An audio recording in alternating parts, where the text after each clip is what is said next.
예레미야서 48장 오늘 26절로 35절까지입니다. 같이 읽습니다. 시작. 모압으로 취하게 할지어다. 이는 그가 여호와에 대하여 교만함이라. 그가 그 토한 것에서 뒹굴므로 조롱거리가 되리로다.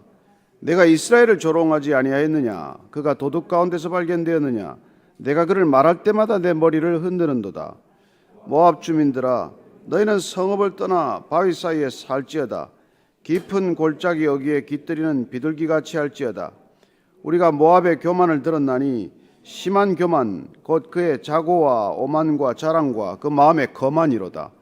여호와의 말씀이로다. 내가 그의 노여움의 허탄함을 아노니 그가 자랑하여도 아무것도 성취하지 못하였도다. 그러므로 내가 모압을 위하여 울며 온 모압을 위하여 부르짖으리니 무리가 길 헤레스 사람을 위하여 신음하리로다. 신마의 포도나무여, 너의 가지가 바다를 넘어 야셀 바다까지 뻗었더니 너의 여름 과일과 포도 수확을 탈취하는 자가 나타났으니 내가 너를 위하여 울기를 야셀이 우는 것보다 더하리로다.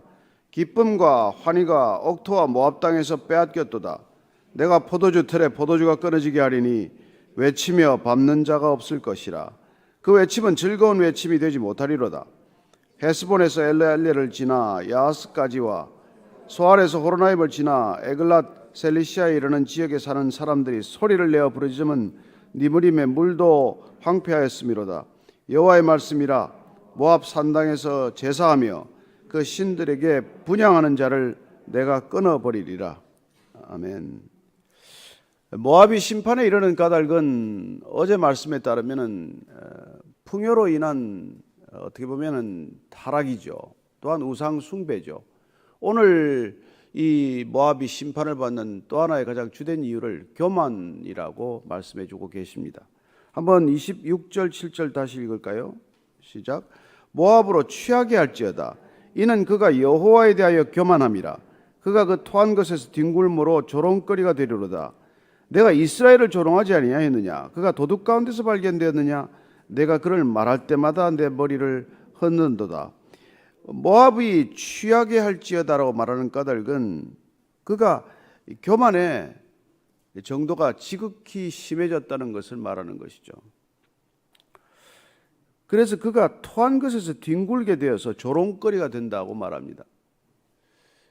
모압이 조롱하다가 조롱받는 입장으로 전락했다는 것이죠.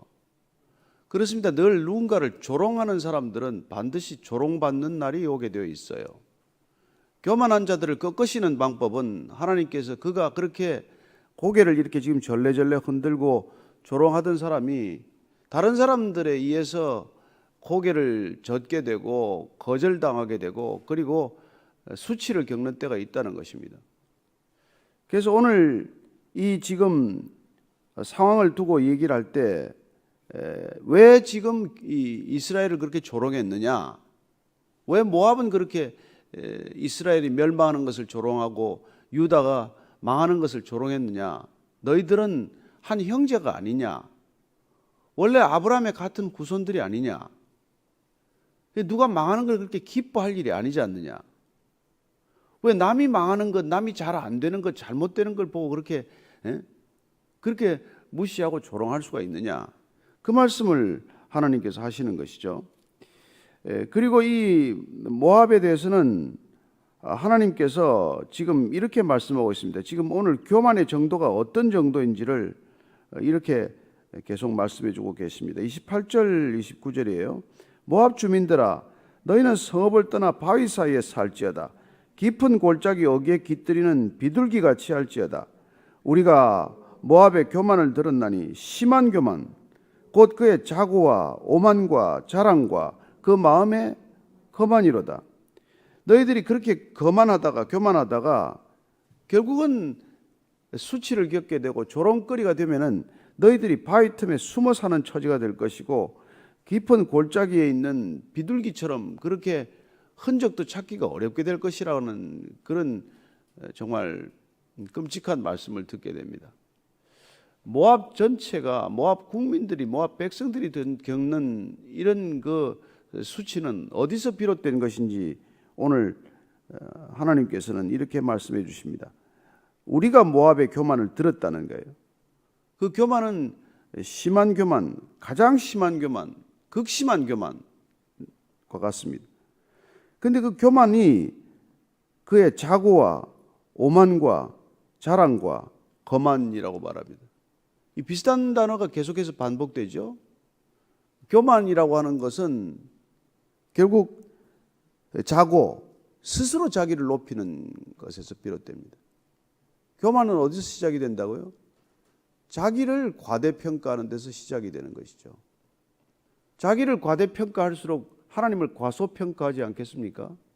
자기를 과대평가할수록 남을 과소평가하지 않겠습니까? 그래서 이 교만이란 스스로 자기를 높이고자 하는 데서 비롯된다는 것이에요. 자고, 그리고 오만, 그리고 자랑, 그리고 마음의 거만. 이 단어들은 여러분들이 한번 사전을 찾아보면 다 비슷한 뜻인데 한번 사전에서 사전적 의미를 먼저 한번 제가 읽어드릴게요. 교만이라는 잘난 체하고 뽐내고 건방진 태도를 말합니다. 그럼 오만은 뭐냐면 태도나 행동이 건방지거나 거만하다고 되어 있어요. 그럼 거만은 또 뭡니까? 잘난 체하면서 남을 업신여긴다고 되어 있어요. 다 비슷비슷한 뜻이죠. 공통된 뜻은 무엇입니까? 잘난 체한다는 거예요. 잘난 체하고 건방진 태도를 말한다는 것입니다. 그러니까 뭐 잘난 게 있으면서 또 잘난 체하면 또 좋은데 별 잘난 것도 없는데 잘난 체하는 게 또 건방진 거 아닙니까? 아, 저 사람은 잘난 체 할 만해. 그런 사람도 있긴 있죠, 물론. 그러나 그런 사람도 교만을 조심해야 하거늘 하물며 교만할 까닭도 없는 사람들이 얼마나 교만한 일을 많이 겪습니까? 그래서 정말 이 사전적인 뜻만 보더라도 우리가 하나님께서 이걸 얼마나 싫어하실지 짐작이 가시지 않습니까? 그래서 잠언 말씀에 보면은 교만은 패망의 선봉이라고 말씀하지 않습니까? 한번 우리가 교만에 관한 얘기를 한번 찾아볼까요? 잠언 16장 제가 8절 19절 읽어드리겠습니다. 다 아시는 말씀이지만 교만은 패망의 선봉이요 거만한 마음은 넘어짐의 앞잡이니라. 겸손한 자와 함께하여 마음을 낮추는 것이 교만한 자와 함께하여 탈취물을 나누는 것보다 나으니라. 이렇게 말합니다. 망하려고 하면 교만하라는 것이죠. 또 넘어지고 싶거든 교만하라는 것입니다. 그러면 넘어질 수밖에 없다는 것이죠. 그리고 겸손한 자와 함께 사람이 마음을 낮추고 그렇게 낮은 자로 살아가는 것이 높아져서 빼앗은 것을 나누는 것보다 낫다고 말합니다. 그러니 여러분들이 누구를 사귀어야 되겠습니까? 어떤 사람과 사귀어야 되겠습니까? 탈취물을 나누기 위해서, 뭘 좀 더 얻기 위해서, 뭘 좀 더 가지기 위해서 교만한 자와 함께하는 게 낫겠습니까? 아니면은 그 사람과는 그렇게 재물로 소유로 나눌 건 없다고 하더라도 가난한 마음을 나누어 갖기 위해서 겸손한 자와 함께하는 게 낫겠습니까? 그걸 생각해 보라는 것이죠. 그래서 베드로전서에 보면은 이렇게 말합니다. 베드로전서 5장 6절 읽어드리겠습니다. 하나님의 능하신 손 아래에서 겸손하라. 때가 되면 너희를 높이시리라. 겸손하고 있으면 하나님께서 때가 되면은 높이실 것이라고 말씀하십니다. 우리가 높아져 있으면 하나님께서 낮추실 일만 남은 것이고 저와 여러분이 낮은 마음으로 낮은 그 겸손에 머물러 있으면 하나님께서 때가 되면은 쓰실만 하면 쓰실 일이 있으시면 그렇게 높이시리라고 약속하십니다. 높아지려고 애쓰지 않아도 하나님께 엎드려 있기만 해도 하나님께서 때를 따라 쓰실 때가 있다는 것입니다. 자, 30절 말씀 읽을까요? 시작. 여호와의 말씀이니라. 내가 그의 노여워함에 허탄함을 아노니 그가 자랑하여도 아무것도 성취하지 못하였도다. 그 교만한 사람의 특징이 뭘까요? 오늘 보니까 그의 노여워함에 허탄함을 안다고 되어 있습니다. 교만하면 여러분 화를 잘 내요. 교만한 사람의 특징이. 그러니까 여러분들이 화가 자꾸 나면 내가 교만해졌구나. 이걸 알아야 하는 것이죠. 오늘 하나님께서는 그 모압의 노여워함, 그 자주 분냄, 화를 냄, 그게 얼마나 허탄한지를 안다는 거예요. 왜냐하면 근거 없는 분노이기 때문입니다. 나를 괜히 높였기 때문에 생기는 분노예요. 낮아졌으면 화내지 않을 것을 내가 나를 높였더니 화가 나기 시작을 하는 거죠. 그래서 그는 자꾸 화를 낸다고 말합니다. 그리고 그가 그런 사람이 또 교만한 사람의 특징이 자랑이라고 되어 있는데 자랑해도 아무것도 성취하지 못했다고 말합니다. 오늘 이 말씀 저와 여러분이 함께 기억할 말씀입니다. 자랑했더니 교만했더니 아무것도 이룬 것이 없다고 말합니다. 왜요? 뭘 좀 이루었기 때문에 교만하지 않습니까? 그러나 결국 교만하면 그 이룬 것들이 다 허사가 되고 만다는 것이죠. 그래서 나중에 돌아보니까 아무것도 이룬 게 없고 아무것도 된 게 없다는 겁니다. 저는 이 말씀 분들 읽으면서 우리가 고린도전서 잘 기억하는 13장 말씀이 기억이 나요. 내가 세상의 모든 비밀을 알고 또 지식이 있다고 할지라도 사랑이 없으면 그걸 교만하면으로 바꿔도 무리가 없어요. 교만하면 아무 유익이 없느니라. 내가 모든 걸 알아도 교만하면 유익이 없느니라. 내가 내게 있는 모든 것으로 구제하고 또 내 몸을 불사르게 내줄지라도 교만하면 나는 아무것도 아니로다. 아무것도 성취한 바가 없다 이거예요. 그래서 교만한 사람들의 특징이 뭡니까? 부지런한데 다 까먹는다는 거죠. 실컷 일했는데 남이 아무도 좋아하지 않아요. 그렇게 일할수록 다른 사람들에게 상처를 주고 피해를 주는 것이죠. 그런 일이 일어난다는 것입니다. 31절 32절 읽을까요? 시작. 그러므로 내가 모압을 위하여 울며 온 모압을 위하여 부르짖으리니 무리가 길 헤레스 사람을 위하여 신음하리로다. 신마의 포도나무여 너의 가지가 바다를 넘어 야셀 바다까지 뻗었더니 너의 여름 과일과 포도수확을 탈취하는 자가 나타났으니 내가 너를 위하여 울기를 야셀이 우는 것보다 더하리로다. 이 사람들이 이렇게 포도를 많이 재배했고 포도주를 많이 담았어요. 당시에 포도주가 이쪽에서 유명했던 모양이죠. 그 포도나무가 뻗어서 바닥까지 뻗었다고 하니 얼마나 그렇게 풍성한 그런 수확들이 있었겠어요. 그럼에도 불구하고 그런 것들을 다 빼앗길 때가 있다는 거예요. 우리도 그렇지 않습니까? 뭐 지금 보면 저 사람이 설마 망하겠나? 저렇게 가진 게 많고 저렇게 뭐 자자손손 먹고 살만한 것 같은데 어느 날 보면 그런 것들이 다 흔적도 없이 사라질 때가 있다는 것입니다. 가진 것에 너무 내가 가진 것에 너무 마음 둘 일이 아니고 남이 가진 것에도 그렇게 신경 쓸 일이 아니에요. 정말 우리가 그런 것들 보다가 뭐 괜히 마음만 상하지 않습니까? 이사야서를 보면은 이 동일한 말씀이 이렇게 있어요. 그 당시 아마 이 모압의 포도가 유명했기 때문에 이런 말이 있겠죠. 한번 모압에 관한 얘기를 제가 이사야서를 쭉 한번 읽어드리면 더 이해가 쉬울 것 같아요. 그래서 이사야서 16장 6절 이하를 제가 읽어드리겠습니다. 우리가 모압의 교만을 들었나니 심히 교만하도다. 그가 거만하며 교만하며 분노함도 들었거니와 그의 자랑이 헛되도다. 그러므로 모압이 모압을 위하여 통곡하되 다 통곡하며 길 하레셋 건포도 떡을 위하여 그들이 슬퍼하며 심히 근심하리니 이는 헤스본의 밭과 신마의 포도나무가 말랐습니다. 전에는 그 가지가 야셀에 미쳐 광야에 이르고 그 싹이 자라서 바다를 건넜더니 이제 열국의 주권자들이 그 좋은 가지를 꺾었도다. 그러므로 내가 야셀의 울음처럼 신마의 포도나무를 위하여 울리라. 헤스본이여 엘르알레여 내 눈물로 너를 적시리니 너의 여름 실과 내 농작물의 즐거운 소리가 그쳤음이라.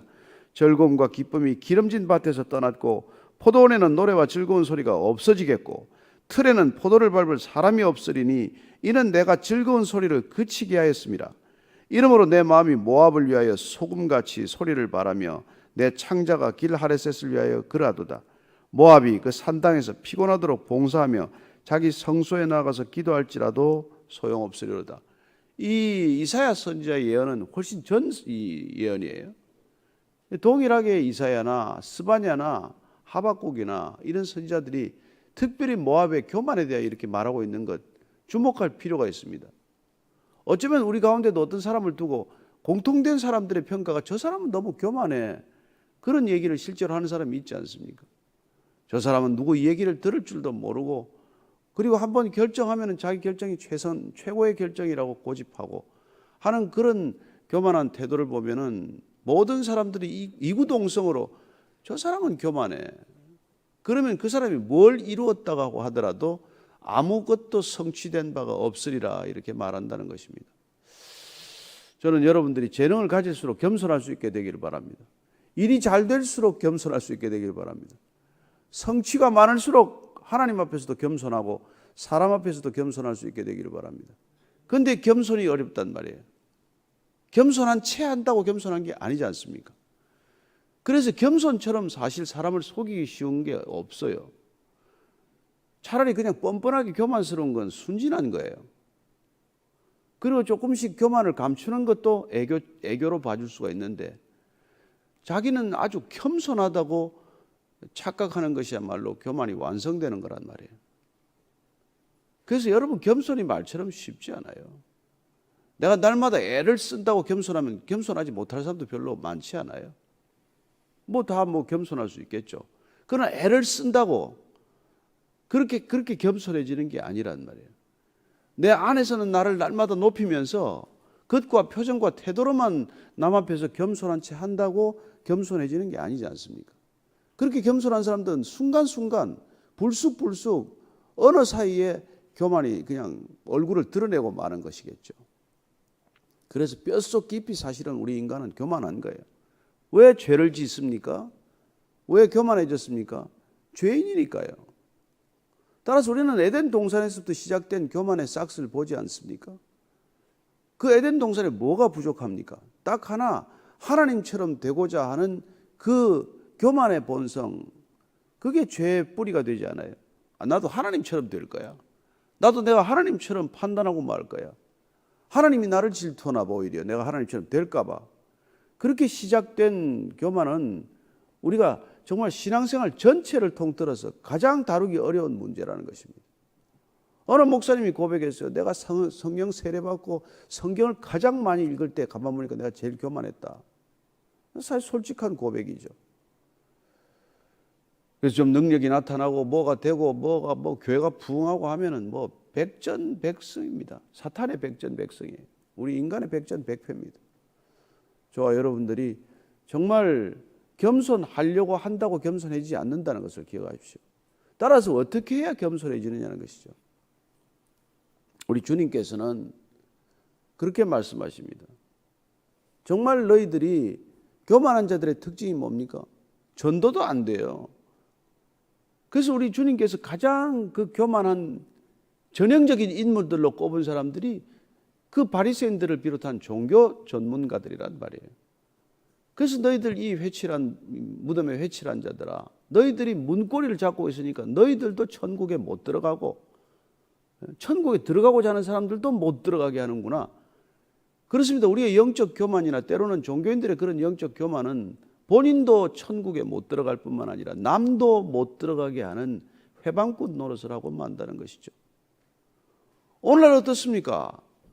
그리스도인들 때문에, 크리스찬들 때문에 내가 교회 못 가겠습니다. 교회를 떠났습니다. 하는 그런 얘기들을 많이 듣지 않습니까? 얼마나 그런 교만들 때문에 성도들이 상처를 받으며, 또 그리스도인들의 그런 영적 교만 때문에 난 크리스찬들이 또 상처를 받냐는 말이에요. 그래서 바른 신앙이란 결국 우리가 겸손한 태도로 증거되지 않겠어요? 그래서 교만하면 안 믿는 거죠. 짜증을 부리면 안 믿는 거죠. 어떻게 보면 하나님 앞에서 내가 있다고 하는 그런 생각이 없기 때문에 우리가 남 앞에 쉽게 화를 내고 남을 쉽게 판단하고 사람들끼리 모여 앉아서 쉽게 남을 비난하고 그러지 않겠어요? 33절부터 36절까지 읽습니다. 시작. 기쁨과 환희가 옥토와 모압 땅에서 빼앗겼도다. 내가 포도주 틀에 포도주가 끊어지게 하리니 외치며 밟는 자가 없을 것이라. 그 외침은 즐거운 외침이 되지 못하리로다.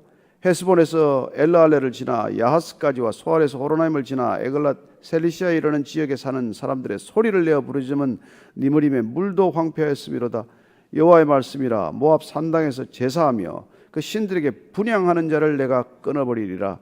그렇습니다. 이제는 더 이상 그 자랑스러운 포도주도 더 이상 수확이 안 되고, 포도를 수확할 때 막 잔치를 벌이고 노래 부르는 그런 노래도 못 듣게 될 것이며, 포도주 틀을 밟아서 포도즙을 짜내는 그런 일들도 보지 못하게 될 것이라고 말합니다. 교만의 끝은 철저한 황폐, 파멸이라고 얘기해 주고 있는 것이죠. 그리고 모압 산당에서 제사하고 그 신들에게 분향하는 자들도 내가 끊어버리겠다고 말합니다. 도대체 그들은 왜 제사를 지내고 왜 분향한 것입니까?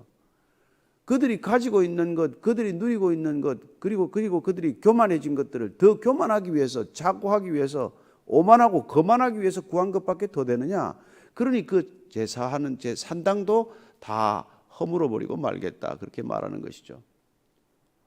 그래서 이 시대에 우리가 하나님께서 어떻게 보면은 우리에게 참된 예배를 받으시기 위해서 그냥 모여서 교만이 극에 달한 사람들이 모여서 드리는 예배라고 생각하는 것들을 금하셨는지 누가 알겠습니까? 우리가 이 시대가 잠잠히 우리가 다시 한번 돌아보면서 정말 우리 자신이 얼마나 겸손한지 한번 이 아침에 스스로 돌아보는 아침이 되었으면 합니다. 물론 제 자신부터 돌아보죠. 저는 얼마나 겸손한가. 그게 그래요. 제가 이렇게 섬긴다는 태도에서부터 이게 자칫 그리스도인들이 생각할 수 있겠구나. 자기가 겸손할 수 있다고 착각하겠구나. 나는 늘 섬긴다라고 생각하는 거예요. 그런데 사실은 여러분 뭘 섬기겠어요, 우리가 섬기는 게 뭐를 섬기냔 말이에요. 그러니까 섬기면서 교만해지기가 쉽단 말이에요. 내가 하나를 섬기면 10개 섬김을 받고 있는 걸 기억하면 좋을 텐데 우리는 10개 섬김 받는 건 잊어버리고 1개 섬기는 걸 섬긴다라고 기억하고 고집하고 주장하는 거예요. 여러분 뭘 가지고 섬기는데 첫째는 내가 내 걸 가지고 섬기냔 말이에요. 내 것이란 없다는 것만 알기만 해도 내가 섬길 수 없다는 걸 우리가 알지 않겠어요? 내 것이란 애시당초 없다는 걸 우리가 기억한다면 우리는 섬길 수가 없는 존재예요. 섬김을 받기만 할 뿐. 그래서 어쩌면 섬김을 잘 받는 게 겸손의 시작이라는 것이죠. 하나님께서 우리를 섬겨주시는 것, 주님께서 말씀으로 섬겨주시는데 우리가 순종하는 것, 거기서부터 시작돼야 한다는 것이죠. 그렇다면 우리가 섬기고 나서도 섬겼다는 생각을 하지 않게 될 것 아니겠어요? 첫째는 내 것으로 섬긴 것도 아니요. 둘째는 내가 받은 것에 비해서 섬긴 건 지극히 일부라고 생각을 하면 뭘가 내가 교만할 근거가 되자는 것이죠. 그래서 우리는 정말 이 특별히 그리스도인들이 기억해야 할 것은 우리는 정말 섬길 수도 없는 존재입니다. 그렇게 스스로에게 한번 다짐을 하는 아침이 되기를 바랍니다.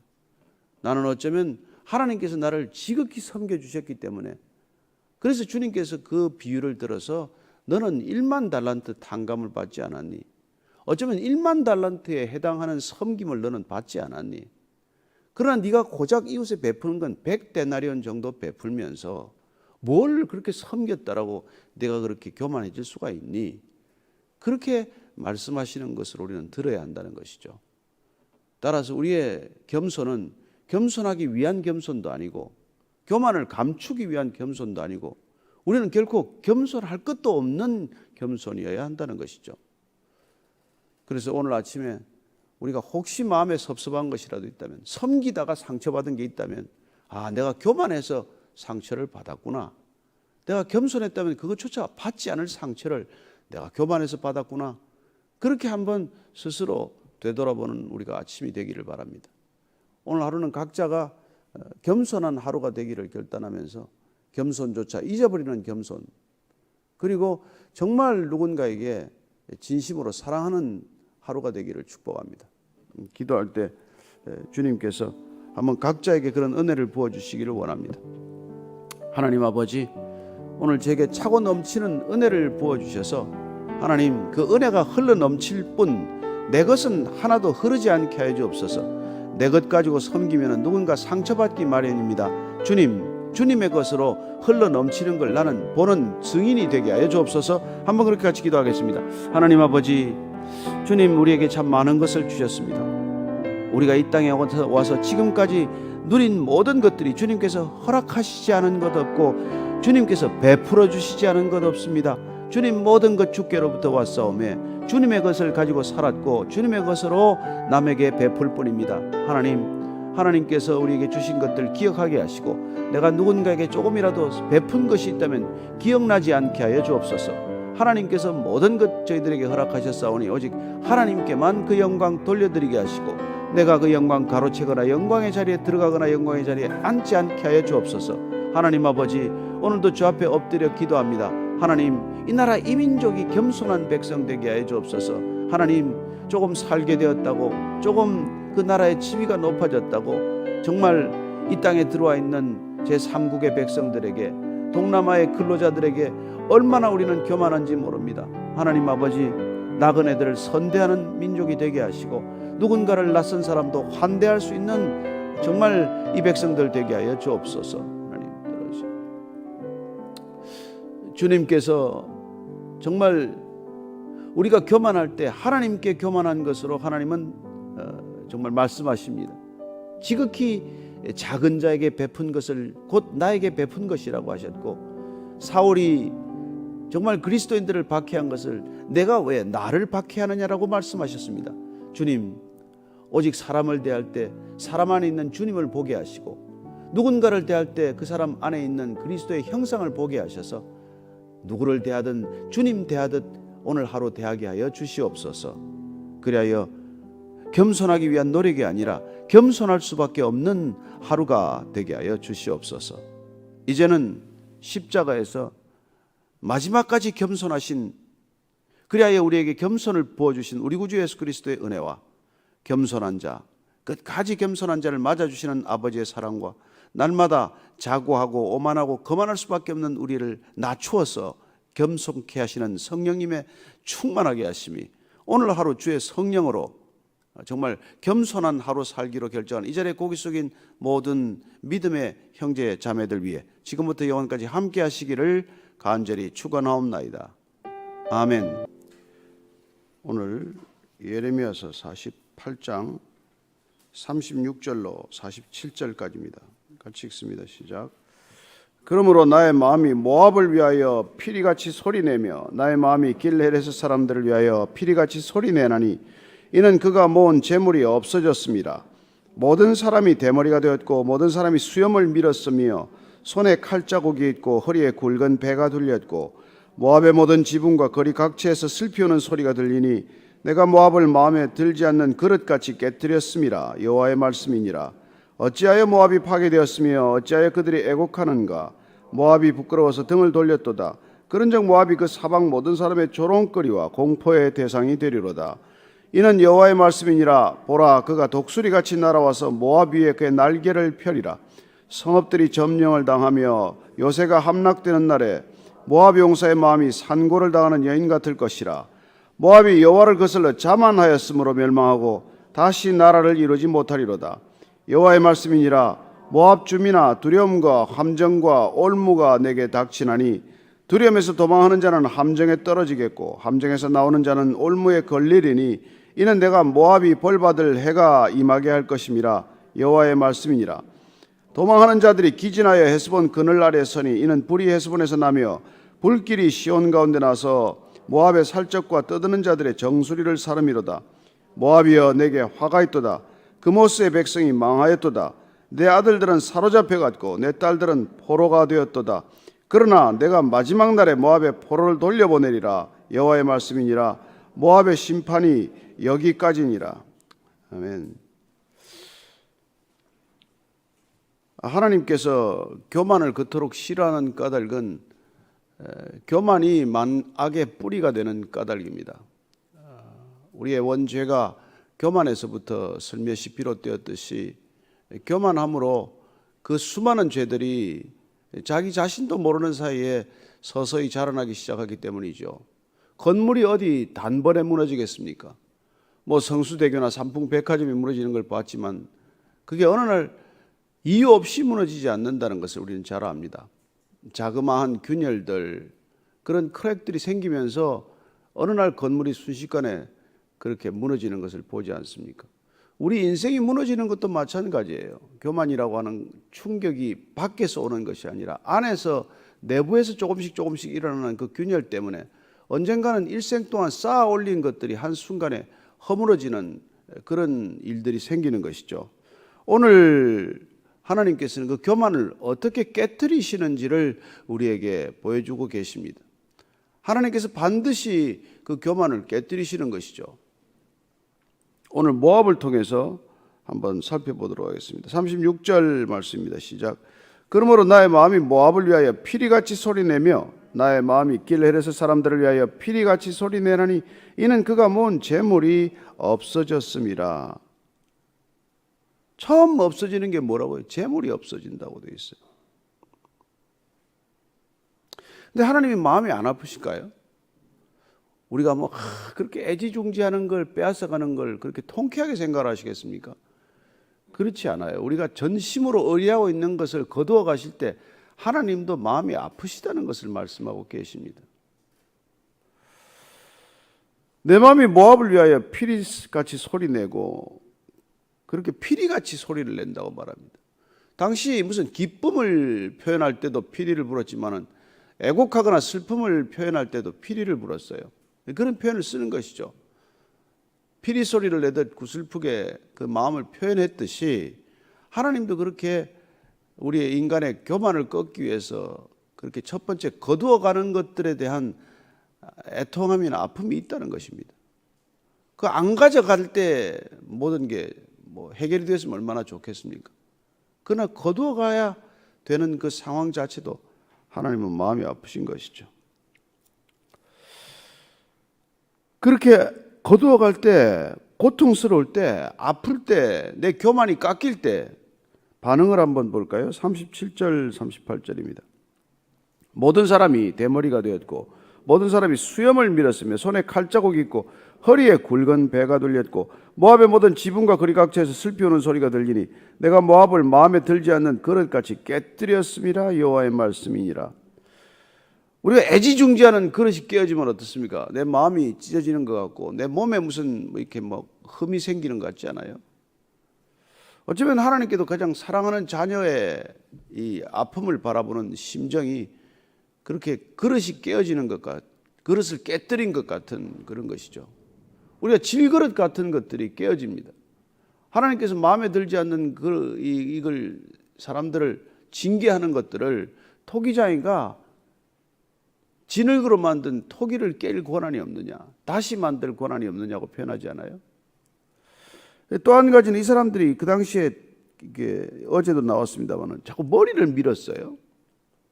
그리고 사람이 그 몸에다가 칼자국을 내고 굵은 베옷을 입고 이렇게 자꾸 슬픔을 표현하는 거예요. 근데 하나님께서 그거 하지 말라고 하셨습니다. 이스라엘 백성들에게는 몸에 칼집 내지 말아라 그렇게 말씀하세요. 그래서 레위기 19장 27절 28절 읽어드리면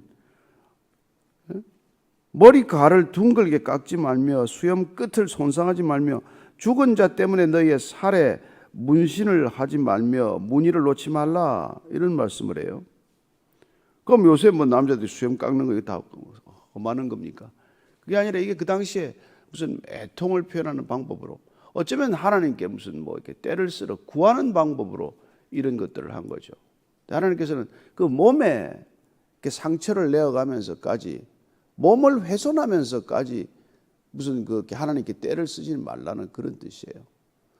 문신도 보십시오. 이 문신이라는 게 죽은 자를 위하여 처음에 했단 말이에요. 죽은 자를 잊지 못해서 자기 몸에 문신을 함으로써 그게 시작이 됐는데 오늘날 젊은이들이 그 어디 유래되는 것도 모르고 그렇게 그냥 문신을 자꾸 해대지 않습니까? 그걸 하지 말라는 거예요. 신명기에도 보면은 그런 말이 있어요. 신명기 14장 1절에도 비슷한 말인데 너희는 너희 하나님 여호와의 자녀이니 죽은 자를 위하여 자기 몸을 베지 말며 눈썹 사이 이마 위에 털을 밀지 말라. 하나님의 자녀이기 때문에 죽은 자를 위해서 이런 짓을 하지 말라는 거예요. 우리가 하나님을 믿는다는 것은 죽음을 넘어서는 신앙의 놀라운 이 변화 아닙니까? 죽음을 애도하는 것 자체가 우리가 맞지 않는 거란 말이에요. 감정적으로 슬플 수는 있지만 죽음에 묶여서는 안 되는 거란 말이에요. 근데 그렇게 몸에 문신을 하거나 몸에 칼을 자국을 내서 그냥 몸을 상하게 하는 거나 이건 죽음에 묶여있는 전형적인 것이고 이방 종교들이 하는 전형적인 행동들이에요. 그래서 그 엘리야의 이 갈멜산에서도 그런 그 바알 선지자들이 하는 짓이란 나중에 기도가 응답이 안 되면 몸에 칼을 그어대면서 피를 철철 흘려가면서 그렇게 하지 않았습니까? 그런 거를 하지 말라 이 얘기예요.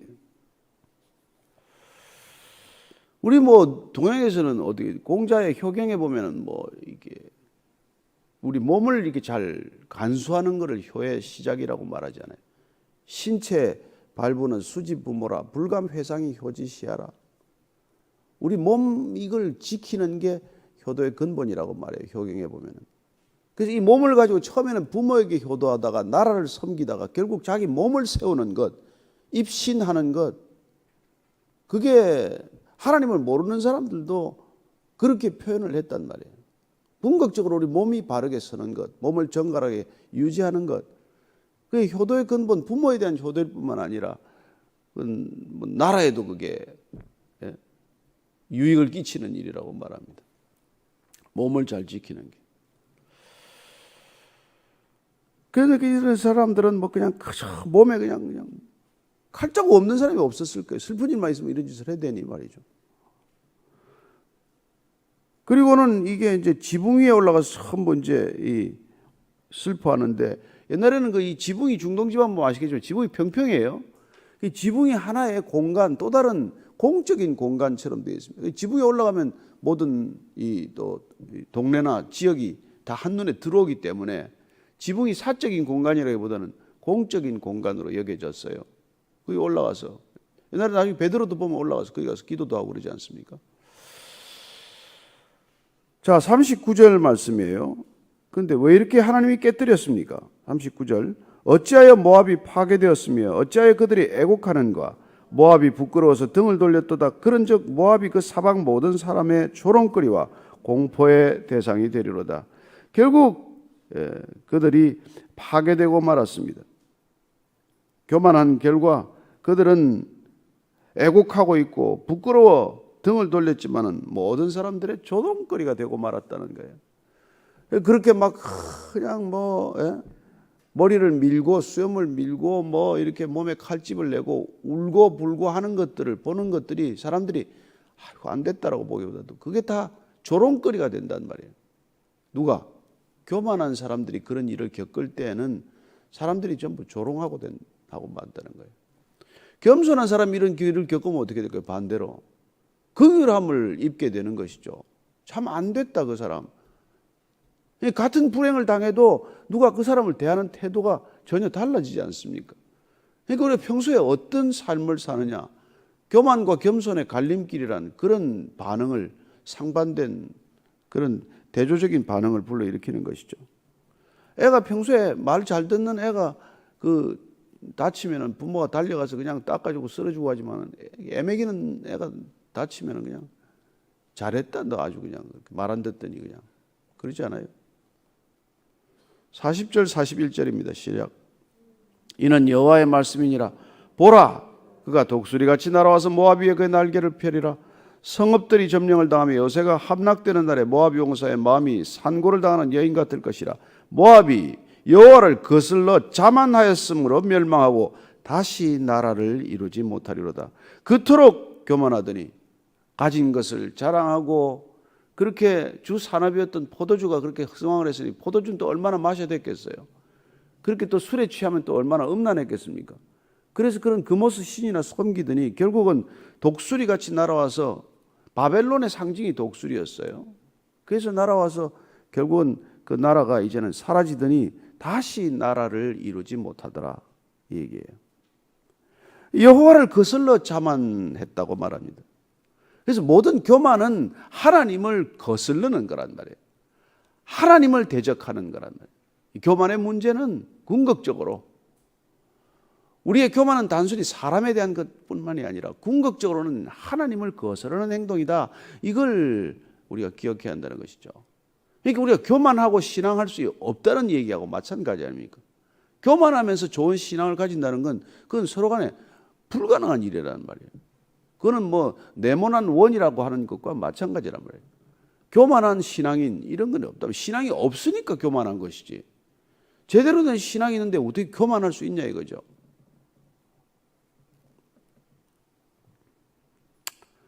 다들 마스크를 쓰고 앉아 있으니까 그냥 무슨 생각을 하고 있나. 그러네.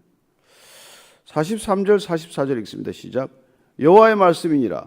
모압 주민아, 두려움과 함정과 올무가 내게 닥치나니 두려움에서 도망하는 자는 함정에 떨어지겠고 함정에서 나오는 자는 올무에 걸리리니 이는 내가 모압이 벌받을 해가 임하게 할 것임이라. 여호와의 말씀이니라. 자, 그 교만은 반드시 오늘 보니까 하나님께서 벌받을 해가 임하게 한다고 말합니다. 재밌는 표현이죠.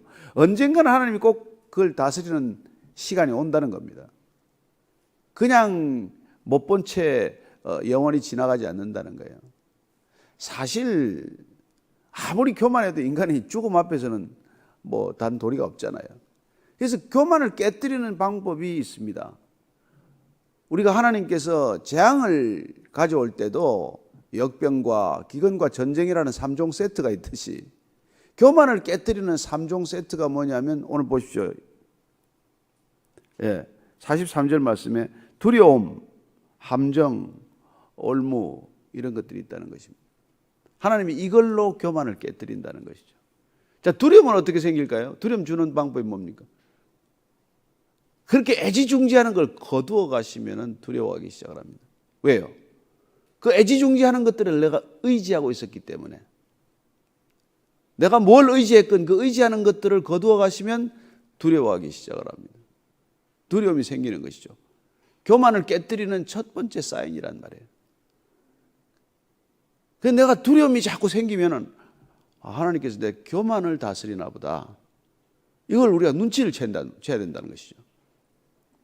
자꾸 두려워지면은 하나님께서 내 교만을 건드리는구나. 그런 거죠. 그럼 교만하지 않으면 어떻습니까? 그거 뭐 가져가나 마나고 내 거 아닌데 뭐. 내 거라고 생각하는 것 자체가 그 집착 자체가 교만인데. 그렇지 않아요? 그러니까 하나님께서 제일 우리 교만을 다스리는 게 뭐예요?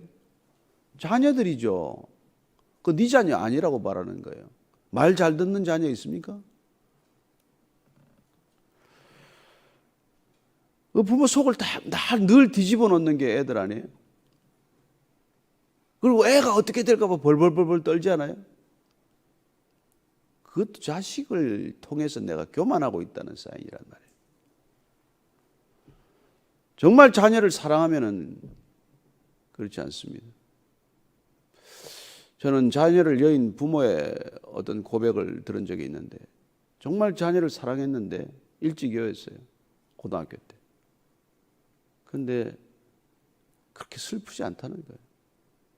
이 세상에서 뭐 정말 더 많은 죄를 짓다가 고통스럽게 사느니 제 때에 갔다고 믿는다는 거예요. 그런 고백을 듣고 깜짝 놀라는 일들이 있다는 것이죠. 그리고 제가 아는 한 분은 그 어머님을 여의고 나서 그런 고백을 해요.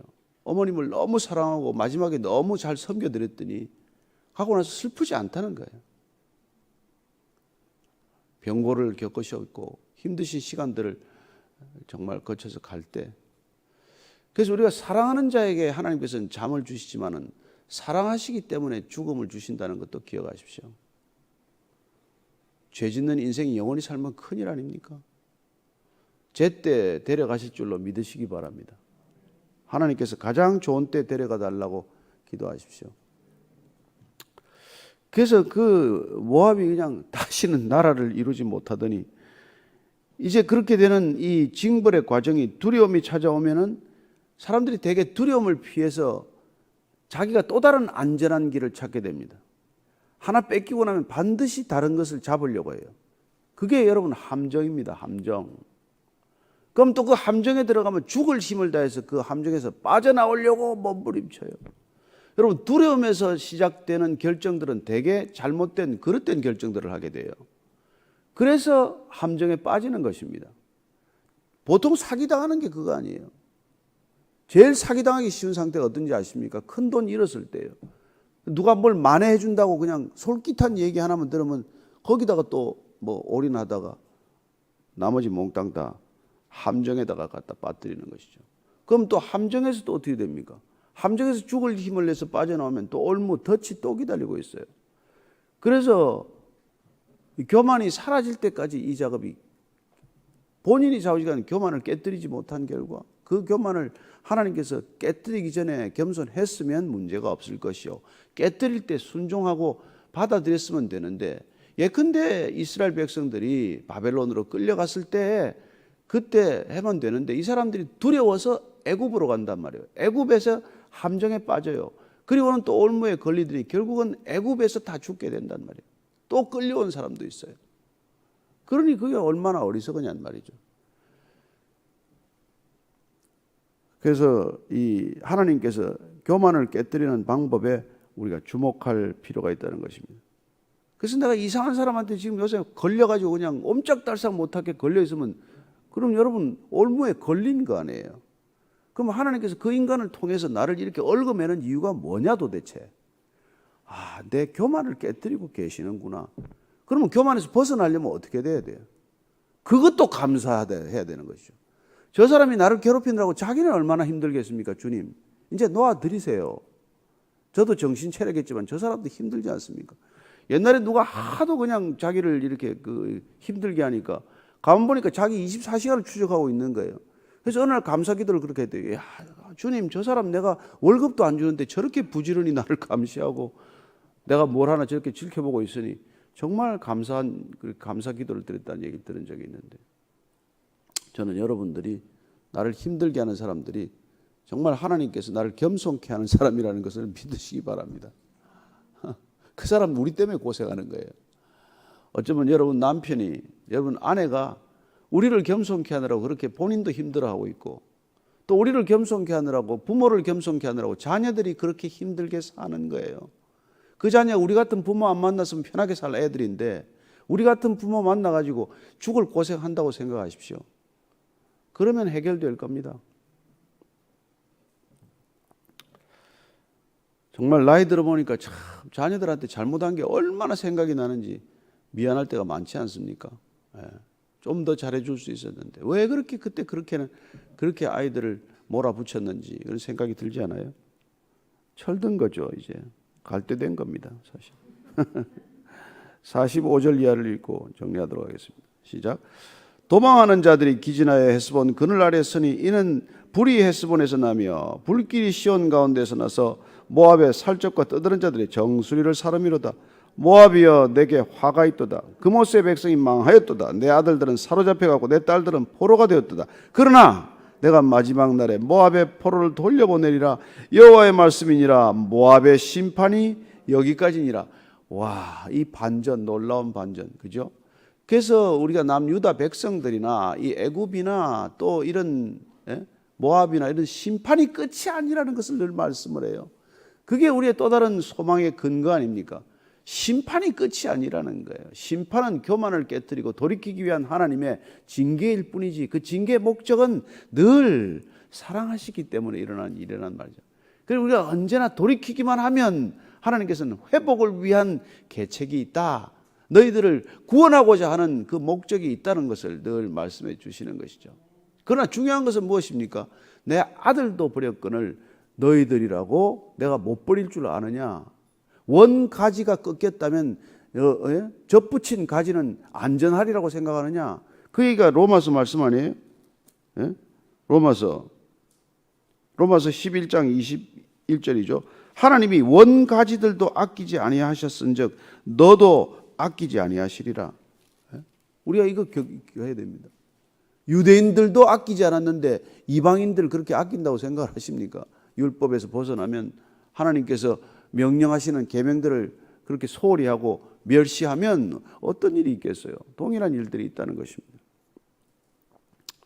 오늘 이 말씀을 우리가 묵상하면서 정말 하나님께서 우리에게 주신 것들을 겸손하게 누리는 게 필요하다는 것을 알게 됩니다. 조금만 축복을 받으면 그 죄인된 죄성을 우리가 발동해가지고 기어이 교만하고야 말거든요. 그렇습니다. 보통 저희들도 그래요. 설교 준비를 많이 해가지고 막 설교를 열심히 잘했다고 생각이 되고 그렇게 교만해서 설교를 하면 아무도 은혜 못 받았어요, 보면. 그런데 어느 날 뭐 이렇게 누가 이제 설교도 안 나오는 날 있잖아요. 그럼 우리 여기도 보니까 뭐 성 목사님 한번 찬양하다가 그냥 설교자가 안 나와가지고 할 수 없이 그날 설교했거든요. 준비도 못하고 제대로. 그런데 성도들이 그날 제가 물어보니까 은혜를 제일 많이 받았대. 그렇게 준비를 하지 말라는 뜻이 아니라 준비를 했다고 교만해지는 사람보다 준비 없이 겸손한 사람을 쓴다는 거예요. 신기하죠? 하나님은 그렇게 쓰신단 말이에요. 하나님은 능력이 부족해서 사람을 쓰는 게 아니라는 것을 기억하십시오. 하나님은 능력이 부족해서 우리를 쓰는 게 아닙니다. 우리를 사랑하기 때문에 쓰는 것이고, 우리가 부족한데 정말 자신감을 불어일으키기 위해서 다 네가 했다, 이렇게 사랑하시기 때문에 쓰는 것이지, 하나님이 뭐가 부족해서 우리를 그렇게 하겠어요? 하나님 부족해서 그러시지 않습니다. 오늘 시편 한 편 뒤에 읽고 한번 정리하도록 하죠. 시편 127편 우리가 1절 2절을 한번 읽고 기도하십시다. 시편 127편 1절 2절 찾으셔서 우리 한 목소리로 같이 읽겠습니다. 잘 아시는 성경 말씀이죠. 시작. 여호와께서 집을 세우지 아니하시면 세우는 자의 수고가 헛되며 여호와께서 성을 지키지 아니하시면 파수꾼의 깨어있음이 헛되도다. 너희가 일찍 일어나고 늦게 누우며 수고의 떡을 먹음이 헛되도다. 그러므로 여호와께서 그의 사랑하시는 자에게는 잠을 주시는도다. 하나님은 우리를 겸손케 하기 위해서 잠을 주십니다. 네가 자도 세상은 별 지장이 없다는 거예요. 여러분 푹 주무셔도 세상은 지장이 없습니다. 우리가 떠나도 세상은 지장이 없습니다. 안심하고 죽으십시오. 하나님 우리를 겸손케 하시는 방법입니다. 이 모든 세운 것들이 내가 세웠습니까? 아니에요. 하나님께서 세우셨고, 우리가 모든 자랑거리라고 말하는 것들이 하나님이 허락하지 않은 게 어디 있습니까? 따라서 우리의 신앙이란 날로 겸손해질 수밖에 없는 믿음의 길이라는 것을 기억하십시다. 오늘 기도할 때 하나님, 오늘도 그냥 주님만 기뻐하게 해 주옵소서. 주님이 내 자랑의 전부가 되게 해 주옵소서. 오늘 온전히 주님 앞에서 다시 한번 기뻐하는 하루 되기를 원합니다. 같이 조용히 기도하겠습니다. 하나님 아버지, 사랑하는 주님께서 우리를 이 땅 가운데 보내실 때 정말 할 일 없이 보내지 않으셨고, 또 그냥 헛되이 살도록 보내지 않으셨습니다.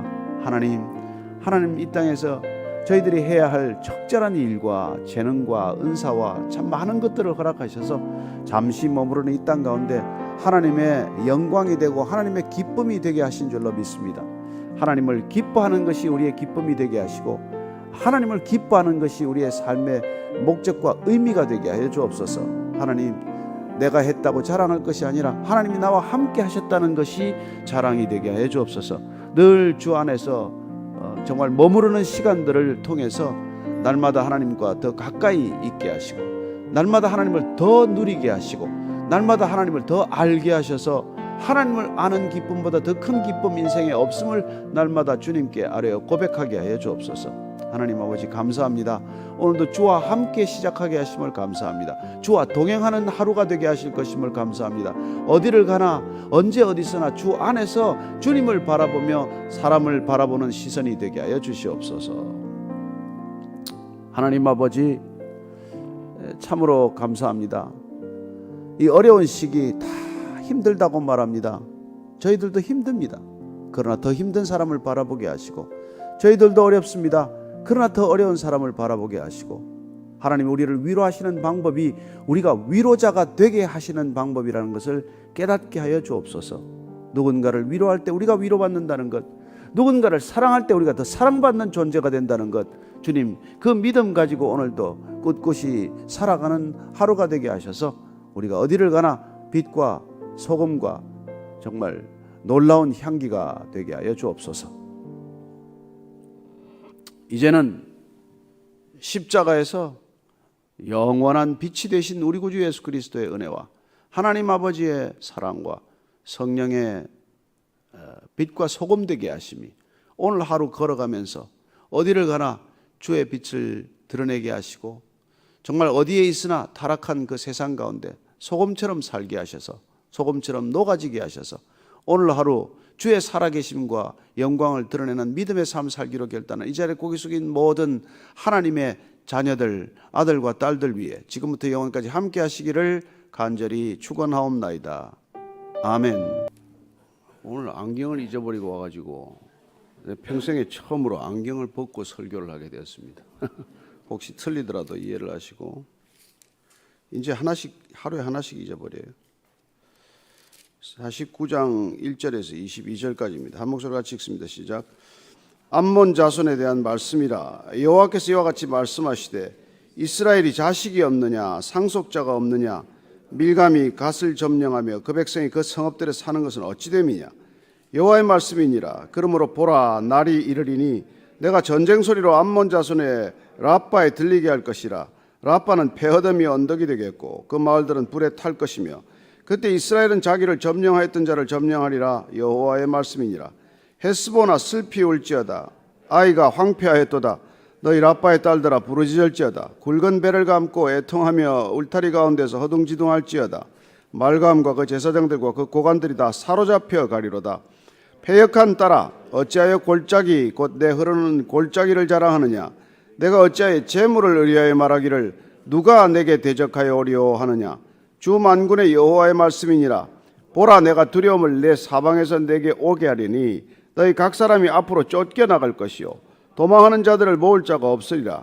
그러나 그 후에 내가 암몬 자손의 포로를 돌아가게 하리라. 여호와의 말씀이니라. 에돔에 대한 말씀이라. 만군의 여호와께서 이와 같이 말씀하시되 대만에 다시는 지혜가 없게 되었느냐. 명철한 자에게 책략이 끊어졌느냐. 그들의 지혜가 없어졌느냐. 드단 주민아 돌이켜 도망할지어다. 깊은 곳에 숨을지어다. 내가 애새 재난을 그에게 닥치게 하여 그를 벌할 때가 이르게 하리로다. 포도를 거두는 자들이 내게 이르면 약간의 열매도 남기지 아니하겠고 밤에 도둑이 오면 그 욕심이 차기까지 멸하느니라. 그러나 내가 애새 옷을 벗겨 그 숨은 곳이 드러나게 하였나니 그가 그 몸을 숨길 수 없을 것이라. 그 자손과 형제와 이웃이 멸망하였은즉 그가 없어졌느니라. 내 고아들을 버려도 내가 그들을 살리리라. 내 과부들은 나를 의지할 것이니라. 여호와께서 이와 같이 말씀하시니라. 보라 술잔을 마시는 습관이 없는 자도 반드시 마시겠거든 내가 형벌을 온전히 면하겠느냐. 면하지 못하리니 너는 반드시 마시리라. 여호와의 말씀이니라. 내가 나를 두고 맹세하노니 보스라가 놀램과 치욕거리와 황폐함과 저주거리가 될 것이요 그 모든 성읍이 영원히 황폐하리라 하시니라. 내가 여호와에게서부터는 소식을 들었노라. 사제를 여러 나라 가운데 보내어 이르시되 너희는 모여와서 그를 치며 일어나서 싸우라. 보라 내가 너를 여러 나라 가운데서 작아지게 하였고 사람들 가운데서 멸시를 받게 하였느니라. 바위 틈에 살며 산꼭대기를 점령한 자여 스스로 두려운 자인 줄로 여김과 내 마음의 교만이 너를 속였도다. 내가 독수리같이 보금자리를 높은 데 지었을지라도 내가 그리로부터 너를 끌어내리리라. 이는 여호와의 말씀이니라. 에돔이 공포의 대상이 되리니 그리로 지나는 자마다 놀라며 그 모든 재앙으로 말미암아 탄식하리로다. 여호와께서 말씀하시니라. 소돔과 고모라와 그 이웃 성읍들이 멸망한 것 같이 거기에 사는 사람이 없으며 그 가운데 머물러 살 사람이 아무도 없으리라.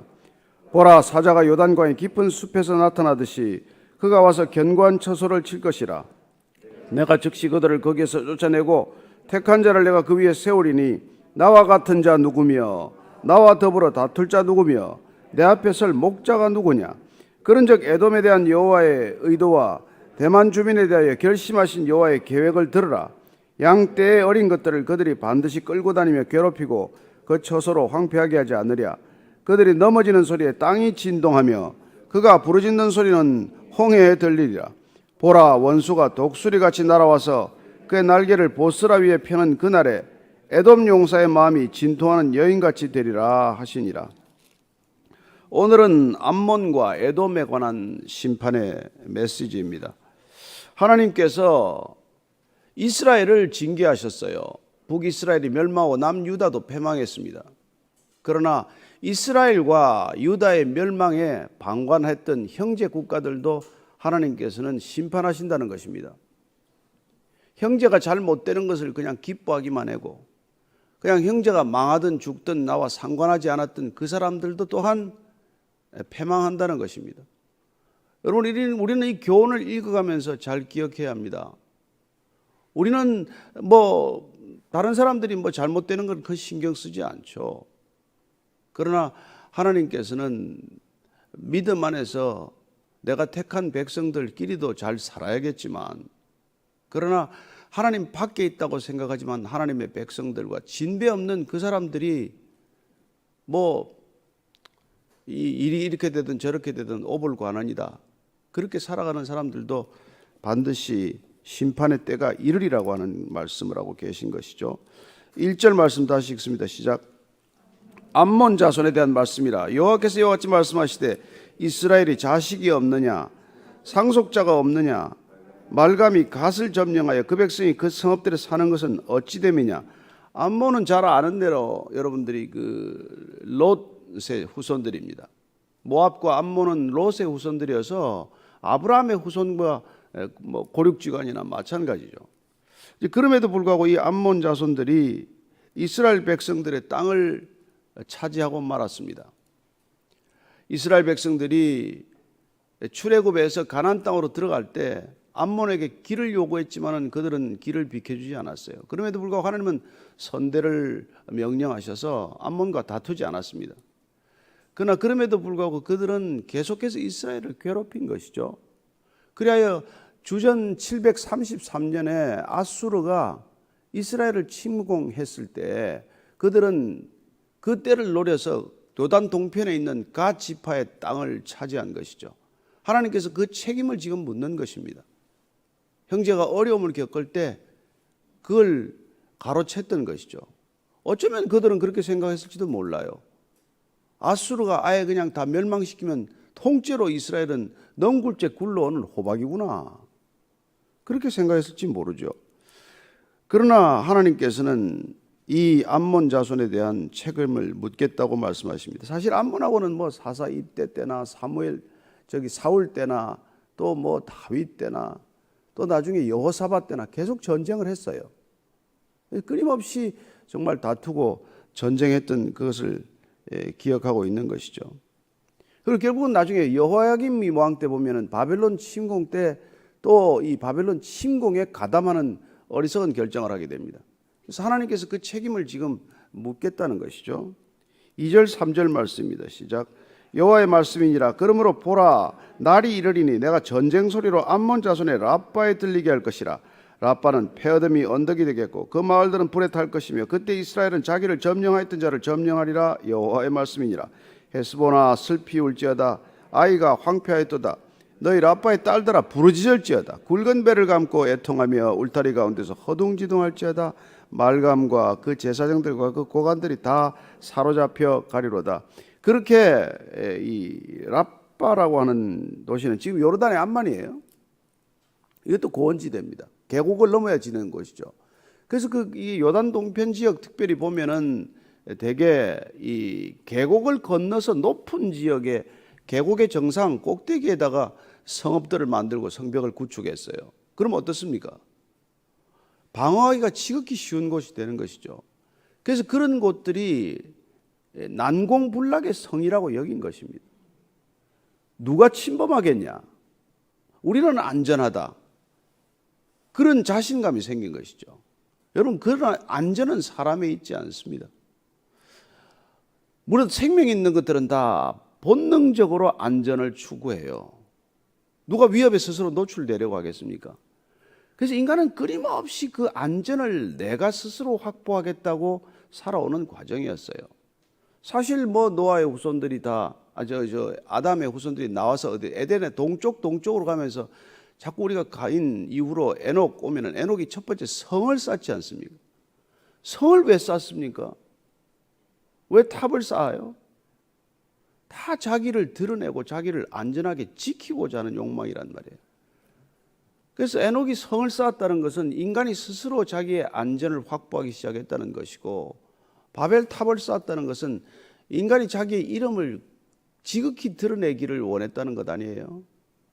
인간은 그렇게 끊임없이 타락의 길, 죄인의 길을 거침없이 답습했지만은 하나님께서 바벨탑도 허무셨고, 그리고 인간이 그렇게 안전하다고 여겼던 성읍들이 다 무너졌어요. 지금 가면 다 그쪽에 가면 페트라나 뭐나 보면 다 유적지가 되고 말았죠. 누구도 침략하지 못할 것이라고 그 난공불락이라고 굳게 믿었던 성읍들도 세월 지나가 보면 어떻습니까? 한낱 돌무더기에 뭐 불과한 것이죠. 오늘 그 얘기를 하는 거예요. 결국은 뭐 라빠의 딸들이 부르짖고 이렇게 애통하고 허둥지둥할 거라요. 그렇게 말합니다.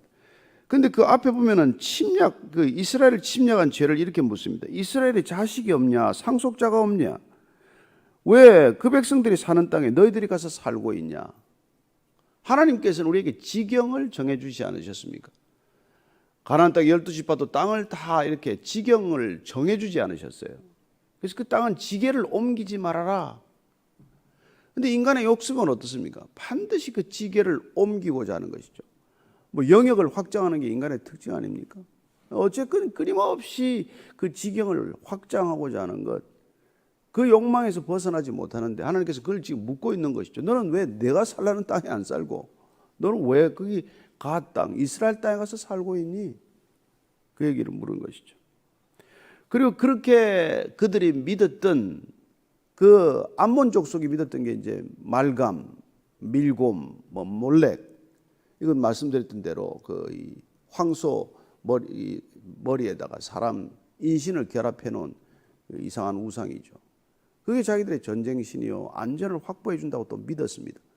그런데 실제로 나중에 결국은 바벨론에 멸망할 때 그 다 끌려가는 것이죠. 사람도 끌려가고 그렇게 자기들이 자신만만했던, 자기들을 지켜준다고 굳게 믿었던 말곰도 끌려갔다, 그 얘기입니다. 4절 5절 6절이에요. 시작. 패역한 딸아 어찌하여 골짜기 곧 내 흐르는 골짜기를 자랑하느냐? 내가 어찌하여 재물을 의뢰하여 말하기를 누가 내게 대적하여 오리오 하느냐? 주 만군의 여호와의 말씀이니라. 보라, 내가 두려움을 내 사방에서 내게 오게 하리니 너희 각 사람이 앞으로 쫓겨나갈 것이요 도망하는 자들을 모을 자가 없으리라. 그러나 그 후에 내가 암몬 자손의 포로를 돌아가게 하리라. 여호와의 말씀이니라. 거기 이 라빠 같은 경우는 이제 야복강이 여러 흘러가고 있었기 때문에 물을 다 끌어들여 가지고 뭐 정말 얼마든지 공성전을 하더라도 오래 견딜 수가 있었죠. 그래서 그 흐르는 골짜기를 그렇게 자랑했던 것입니다. 그리고 재물을 의뢰하려 말하기를 누가 우리를 대적할 수 있겠느냐.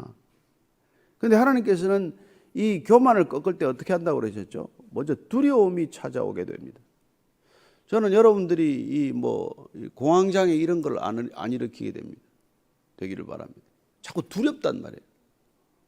이 까닭도 없이 그렇게 두려워요. 나중에는 걸어가는 것도 두렵고 하늘이 무너질까 두려운 거 아닙니까? 두려움으로부터 자유하는 것이 우리 신앙의 능력일지인데 계속 두려워진단 말이에요. 끝내는 공황장애가 오면 어떻게 됩니까? 나가지도 못해요. 우리 형제가 하나 여기 공황장애를 가지고 오는 형제가 정말 성경만 읽었는데 석 달 만에 치유되었다는 간증을 제가 들었습니다. 그거 쉽게 안 났습니다. 병원 가서. 그렇습니다. 두려움을 어떻게 내어 쫓겠어요? 말씀으로 내어 쫓아야 합니다. 성령으로 내어 쫓아야 합니다. 내 힘으로 못 쫓아요. 쫓으려고 할수록 집요하게 따라 붙습니다. 나한테 두려움이 벌써 찾아왔다는 건 내가 믿음을 잃었다는 뜻이고 내가 지금 이미 병든 상태에 있다는 걸 우리가 빨리 자가 진단이 되어야 처방이 나올 것 아니에요. 인간이 인간의 두려움을 어떻게 쫓아줍니까? 다 한낱 먼지나 티끌에 존재한 그런 존재에 불과한 사람들끼리 뭘 어떻게 쫓아주면 얼마나 쫓아주겠어요? 그러다 약물 중독되는 거죠. 저는 여러분들이 정말 신약과 구약을 먼저 먹게 되기를 바랍니다. 의사의 처방을 무시할 수 없지만 그러나 저는 반드시 이 신약과 구약을 병용하시기를 바랍니다. 하루에 30분씩만 이 약 먹으면 저는 대부분의 병이 낫는 걸 보았습니다. 안심하고 먹으십시오. 말씀을 먹으십시오. 먹어야 능력이 됩니다. 여러분 쌀을 가지고 연구해서 박사학위 논문을 2편 써도 쌀을 안 먹으면 영향이 없어요. 먹어야 되는 것입니다. 말씀을 가지고 신학 논문을 매일 써도 말씀을 먹어야 하는 것이에요. 말씀이 내 안에서 능력이 되게 하십시오. 오늘 이 패역한 딸에 대해서 이렇게 말합니다. 이제 쫓겨나서 이제 돌아오기가 어렵게 되는 것이죠. 흔적도 없어집니다. 근데 이 보면 6절에요. 내가 암몬 자손의 포로를 돌아가게 하리라. 결국 하나님께서는 그렇게 징계를 하더라도 끝까지 돌이키고자 하는 구원과 회복을 위한 아버지의 사랑을 잃지 않는다는 거예요. 그렇게 망하더라도 너희들은 반드시 내가 또 돌아오게 할 것이다. 사도 바울이 이걸 깨닫고 나서 말씀합니다. 로마서 10장 12절 제가 읽어드릴게요. 로마서 10장 12절 찾으신 분 읽으셔도 좋습니다. 10장 12절. 유대인이나 헬라인이나 차별이 없음이라. 한 분이신 주께서 모든 사람의 주가 되사 그를 부르는 모든 사람에게 부요하시도다. 누구든지 주의 이름을 부르는 자는 구원을 얻으리라. 구원을 받으리라. 아멘 하십니까? 누구든지입니다. 누구든지 주의 이름을 부르는 자는 구원을 받는다는 거예요. 그러니까 자살하기 직전에 하나님 불렀으면 어떻게 된다고요? 지옥 갔다고 말하지 마십시오. 우리는 어떻게 될지 몰라요. 주의 이름을 불렀는데. 주님은 이 그림을 위해서 마지막에 십자가를 질 때도 강도 둘을 옆에 두고 죽는단 말이에요. 한 강도는 끝까지 주를 거부하잖아요. 하나는 같이 죽어가면서 그냥 주님 오늘 밤에 나를 기억해달라고 했을 뿐 아닙니까? 근데 주님께서는 내가 오늘 밤 나와 함께 낙원에 이르리라고 약속해 주십니다. 저는 마지막까지 여러분들이 주의 이름을 부르게 되기를 바랍니다. 우리가 임종 예배를 드릴 때까지 마지막에 야곱이 침상에서 지팡이에 의지해서도 예배를 드렸듯 우리는 마지막 순간까지 주의 이름을 부르고 임종하게 되시기를 축복합니다. 왜 구원받은 것이죠? 예.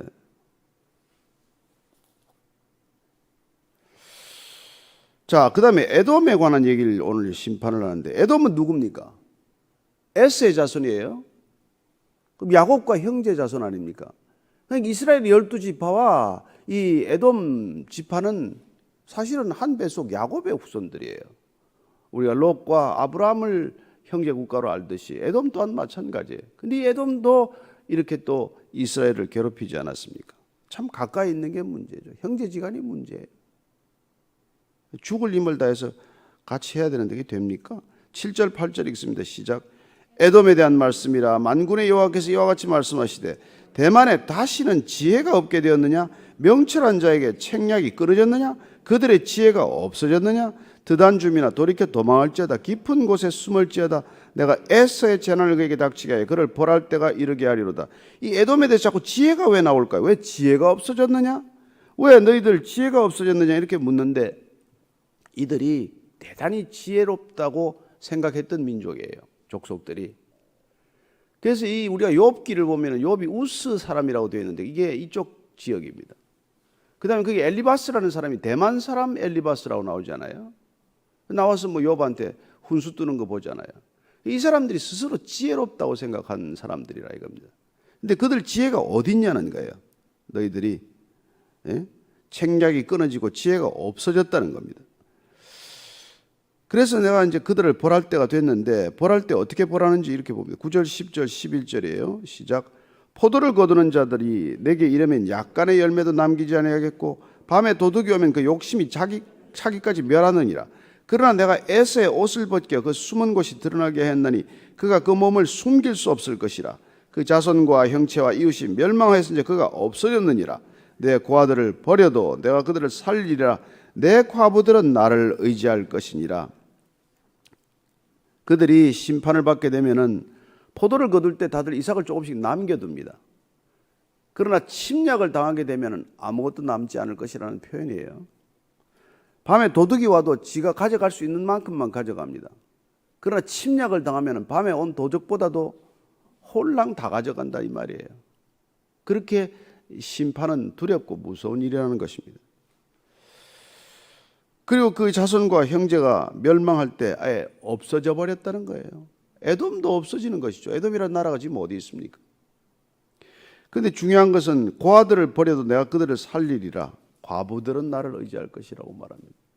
그들은 라빠 성을 만들고 보스라 성을 만들고 그 사람들은 자기 안전을 지키기 위해서 모든 조치를 다했지만 그들은 그 안전을 스스로 지키지 못하고 결국은 심판받고 멸망하게 됩니다. 그러나 그들이 정작 버렸던 고아와 과부는 오히려 하나님께서 그들을 돌보신다는 것입니다.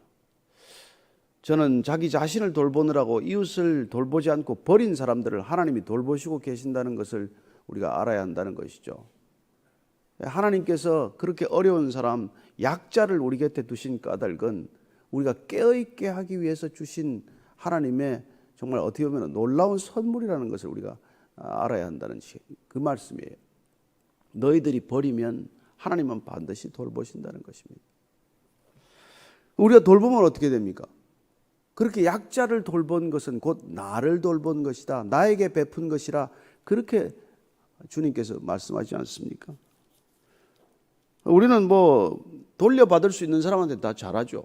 내가 하나 주고 두 개 받을 것 같으면 누가 잘못합니까? 내가 베푼 것보다 더 많은 것을 돌려받는다고 생각하면 얼마나 열심히 하겠어요. 그래서 뭐 로비스트도 생기고 하는 거 아닙니까? 그냥 뭐 뿌리고 다니는 게 다 돌아올 걸 생각하고 하는 건데, 그러나 우리가 하나님께서는 내가 다시 되갚지 못할 사람들에게 잘 하라는 거예요. 사실 뭐 그게 쉽지 않은 일이란 말이에요. 저 사람은 해봐야 아무 흔적도 없을 것이다. 근데 그렇게 하라고 오른손이 한 일을 왼손이 모르게 하라. 그 얘기 아니에요. 근데 우리는 뭐 왼손이 한 일을 오른손이 모르게 했습니다 라고 또 주장하는 거 아니에요. 그래서 우리가 이 선행을 정말 쌓는 거냐는 것이죠. 12절 13절입니다. 시작. 여호와께서 이와 같이 말씀하시니라. 보라, 술잔을 마시는 습관이 없는 자도 반드시 마시겠거든 내가 형벌을 온전히 면하겠느냐? 면하지 못하리니 너는 반드시 마시리라. 여호와의 말씀이니라. 내가 나를 두고 맹세하노니 보스라가 놀램과 치욕거리와 황폐함과 저주거리가 될 것이요 그 모든 성읍이 영원히 황폐하리라 하시니라. 계속해서 읽습니다. 내가 여호와에게서부터 오는 소식을 들었노라. 사제를 여러 나라 가운데 보내어 이르시되 너희는 모여와서 그를 치며 일어나서 싸우라. 보라, 내가 너를 여러 나라 가운데서 작아지게 하였고 사람들 가운데서 멸시를 받게 하였느니라. 바위 틈에 살며 산 꼭대기를 점령한 자여, 스스로 두려운 자인 줄 여김과 내 마음의 교만이 너를 속였도다. 내가 독수리같이 보금자리를 높은 데 지었을지라도 내가 그리로부터 너를 끌어내리리라.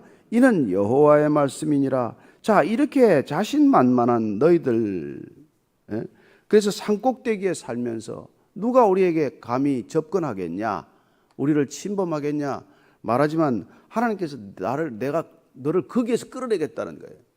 우리가 안전하다고 하는 거기서 끌어내고야 말겠다는 거예요.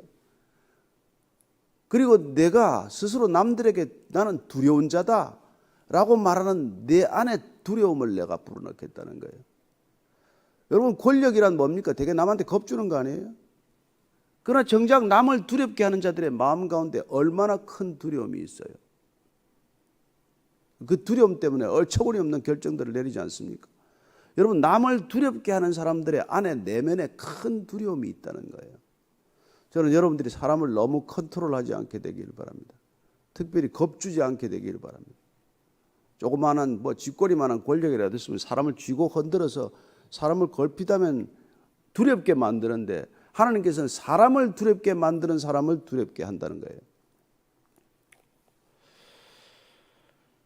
그리고 뭐라 그럽니까? 내가 독수리같이 보금자리를 높은 데 지었을지라도 끌어내리라고 말씀하십니다. 참, 에돔이 거기 높은 데 있다가 다 끌려 내려온 거죠. 다 끌려간 거죠. 17절 이하입니다. 에돔이 공포의 대상이 되리니 그리로 지나는 자마다 놀라며 그 모든 재앙으로 말미암아 탄식하리로다. 여호와께서 말씀하시니라. 소돔과 고모라와 그 이웃 성읍들이 멸망한 것 같이 거기에 사는 사람이 없으며 그 가운데 머물러 살 사람이 아무도 없으리라. 보라, 사자가 요단강의 깊은 숲에서 나타났듯이 그가 와서 견고한 처소를 칠 것이라. 내가 즉시 그들을 거기에서 쫓아내고 택한 자를 내가 그 위에 세우리니 나와 같은 자 누구며 나와 더불어 다툴 자 누구며 내 앞에 설 목자가 누구냐. 하나님은 도대체 어떤 분이십니까? 누가 인간이 겨룰 수 있겠습니까? 그러나 인간은 자꾸 하나님을 내 수준으로 생각하는 거예요. 신앙의 길을 가면서 가장 문제는 뭡니까? 하나님을 인간처럼 여기는 것이고 하나님을 내 수준으로 여기는 거예요. 물론 하나님을 의인화할 수 있습니다. 하나님을 인간적으로 표현할 수 있습니다. 하나님이 진노하신다. 하나님이 오늘도 손을 펴신다. 이런 표현들은 하나님을 의인화해서 하는 표현이지만 그렇다고 해서 하나님이 내 수준은 아니란 말이에요. 땅을 기어다니는 존재하고 하늘을 나는 존재하고는 다르지 않습니까? 맥스 루케이도가 그런 얘기를 했더군요. 하늘에 무슨 교통체증이, 독수리가 무슨 교통체증이 있냐? 예? 밑에 독수리가 있으면 조금 더 높이 날면 되는 것이지. 고래들한테 무슨 태풍이 있냐? 무슨 파도가 치면 좀 더 깊은 곳으로 내려가면 되지. 그래서 우리는 하등 미물이라고 생각하는 그런 짐승들도 자기 영역을 초월할 수 있는 그런 놀라운 지혜가 있다는 거예요. 부딪히지 않고 살기 위해서. 인간만 이렇게 집요하게 부딪히면서 살아가는 거예요. 어쩌면 가장 어리석은 동물이라고 하지 않습니까? 왜요? 역사에서 아무것도 못 배우는 게 인간이니까. 수천 년의 역사 가운데서도 여전히 배우지 못한 채 동일한 실수를 반복한다는 것이죠. 그래서 하나님이 도대체 누군지를 모르면서 우리가 지혜롭다고 하는 것처럼 어리석은 게 없죠. 그래서 지혜란 하나님을 경외하는 것일 뿐만 아니라 지혜란 내가 지혜롭지 못하다는 것을 아는 것보다 더 지혜로운 게 어디 있겠어요. 근데 대만 사람들이나 이쪽 드단이나 이 에돔 사람들이 우리가 지혜롭다고 생각한 거예요. 착각이다 그 얘기입니다. 20절 이하를 읽고 마칠게요. 시작. 그런즉 에돔에 대한 여호와의 의도와 대만 주민에 대하여 결심하신 여호와의 계획을 들어라. 양떼 어린 것들을 그들이 반드시 끌고 다니며 괴롭히고 그 처소를 황폐하게 하지 않으랴. 그들이 넘어지는 소리에 땅이 진동하며 그가 부르짖는 소리는 홍해에 들리리라. 보라, 원수가 독수리같이 날아와서 그의 날개를 보스라 위에 펴는 그날에 에돔 용사의 마음이 진통하는 여인같이 되리라 하시니라. 용사의 마음이 말이죠, 전사의 마음이 그냥 해산하는 여인처럼 그렇게 신음소리를 낼 거라는 거예요. 얼마나 용기 있고 호기롭습니까? 무장하고 다니면은. 그러나 그들도 결국 심판의 날에는 어린아이처럼 울 것이요, 해산하는 여인처럼 신음소리를 내고야 말 것이라고 말합니다. 그렇습니다. 하나님께서 이 지혜롭다고 하는 에돔 사람들에게 대하여 너희들은 여호와를 알라, 힘써 알라고 말하는 것이죠. 그리고 하나님의 지혜는 인간의 지혜와 다른 지혜 아닙니까? 십자가의 지혜는 세상의 지혜가 아니지 않습니까? 그렇습니다. 그런 지혜로우신 분을 우리가 날마다 참 아버지라고 부르고 사는데 어떻게 우리가 어리석게 살겠어요? 그리고 어떻게 힘들게 살겠어요? 그리고 어떻게 어렵게 살겠습니까? 수고하고 무거운 짐진 자들아 다 내게로 오라. 내가 너희를 쉬게 하리라. 했는데 교회 다니면 짐이 더 무거워집니까? 신앙생활은 더 어렵습니까? 잘못된 거죠. 어제 제가 우리 자매님 한 분 어머님 돌아가셔서 장례 예배를 드리러 장례를 갔는데 앉아서 잠깐 교제하는데 여기 온 지 2년 됐어요. 아침에 찾아왔습니다. 모태신앙인이에요. 그래서 가서 성경을 가져왔는데 부모님이 그냥 온 요절마다 기도 써놓고 이런 정말 눈물 젖은 성경을 가져서 이게 물려받은 유산입니다. 그래요. 감동 깊게 그 성경을 저를 하도 가지라 그랬죠. 안 가진다. 이건 내가 가질 성경이 아니다. 근데 그분께서 그런 얘기를 해요. 자기가 여기 와서 정말 말씀 읽고 설교 듣고 저는 사는 게 너무 쉬워졌습니다. 예수 믿는 게 그전엔 너무 어려웠는데 예수 믿는 게 이렇게 쉬운 줄 몰랐습니다. 제가 정말 깜짝 놀랐어요. 여러분 신앙하는 게 어렵습니까? 잘못 가고 있는 거예요. 신앙이 힘듭니까? 잘 못 가고 있는 걸 아셔야 된다니까요. 오늘 저와 여러분이 정말 예수 믿는 게 즐겁지 않고 이 길이 세상 사람들보다 더 힘들다면 잘못 가고 있는 거란 말이에요. 그러면 우리가 이 에돔 사람처럼 사는 거예요. 일껏 지혜롭다고 하나 지혜로울 게 하나도 없는 것이죠. 오늘 기도할 때 정말 주님 빼앗기지 않는 기쁨으로 날마다 살게 해 주옵소서. 데살로니가 전서 말씀이 뭐예요? 항상 기뻐하라, 쉬지 않고 기도하라, 범사에 감사하라. 이는 그리스도 예수 안에서 너희를 향하신 하나님의 뜻이니라. 뜻 다 알았잖아요. 감사하세요, 기뻐하세요, 기도하세요. 같이 기도합시다. 하나님 아버지, 정말 주님 아는 것보다 더 큰 특권이 없고 하나님을 아버지라고 부르는 것보다 더 크고 놀라운 일이 없는데 하나님을 아버지라고 불렀기에 모든 근심과 염려로부터 자유하게 하여 주옵소서.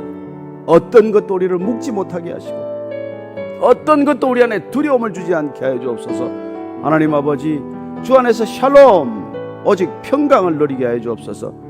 기뻐하라고 하셨사오니 기뻐할 수 없는 일에도 기뻐하게 하시고, 기도하라고 하셨사오니 기도가 안 되는 일에도 기도하게 하시고, 그리고 감사하라고 하셨으니 도저히 감사할 수 없는 일에도 감사하는 지극히 단순한 삶을 살게 하여 주옵소서.